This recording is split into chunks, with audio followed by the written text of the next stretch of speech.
All right, I'm not sure how many jars I'm gonna get, but I have carrots, I have peeled garlic, and I have some fresh dill. So just gonna put some garlic and some dill in the jar. And then I'm going to arrange my carrots in the jar. If you're not growing some of your own food, let me tell you, it is so easy to have a little garden, even just in your house. Even if all you're growing is just some herbs in the house, absolutely recommend do a little something for yourself. Even if you're just growing sprouts, do a little something for yourself so that you know that you can.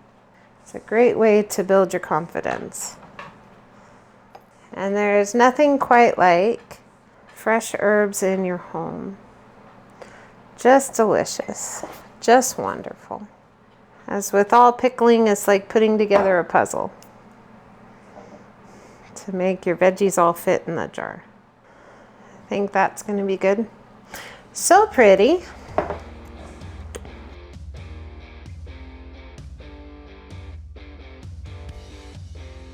That is all of my carrots. I'm going to set this aside, check and see if I need to rearrange anything. We want to make sure we're going to have good headspace. I like my vegetables to be crispy when I pickle them, so I try to take steps to make sure that my vegetables stay crispy. One thing that I do is I let my brine cool down as much as I can. Another thing that I do is I add pickle crisp to anything that I'm pickling just to help preserve the texture. It doesn't take much, just a little bit.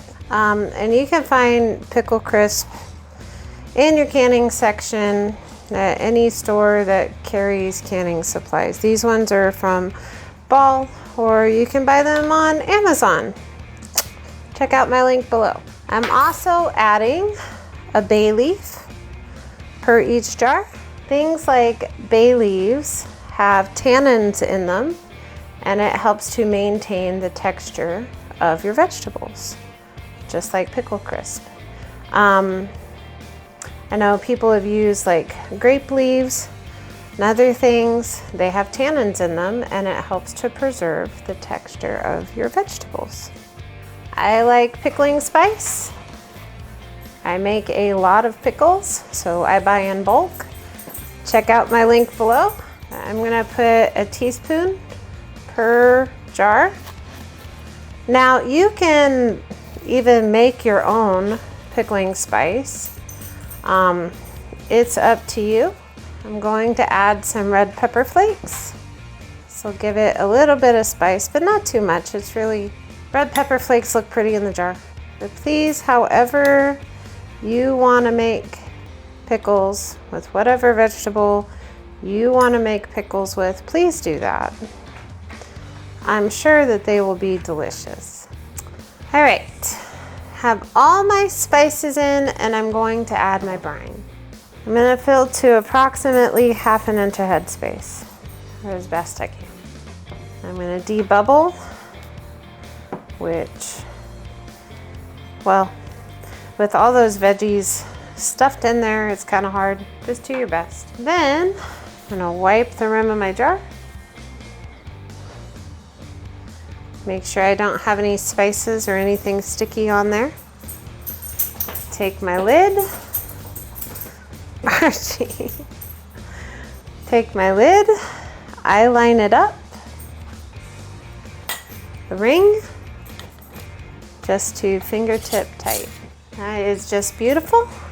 And we'll do the next jar.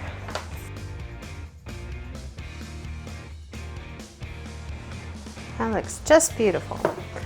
All right, I'm going to get my canner and I'm going to get it filled up, and we're going to process these jars so that they can seal and be stable in my pantry. So I'll be back in just 1 second. All right, my canner is full The water is at room temperature because my product is at room temperature. I have the rack in the bottom. Everything is covered by an inch of water and there's a splash of vinegar. So now I'm going to process these jars for 20 minutes. We'll bring it up to a boil and we will let it process at a boil. So while the water's heating up, like, you don't time that in your water bath canner. You wait until it is at a rolling boil. Not just like maybe it's gonna boil, not just a little baby boil, but like an actual boil.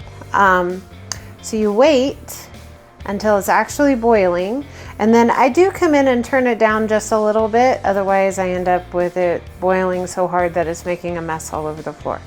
But I keep it boiling, and we're gonna start our timer when it's boiling at a boil. So I'll be back when I'm taking these out of the canner. All right, my jars have finished processing, so I'm gonna take them out.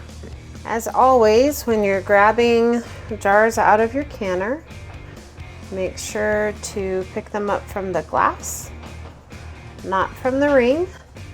Also make sure when you set them on your counter that you set them on a towel or a mat, something, because you don't want these hot jars to come in contact with your cold counter because it can cause them to shatter.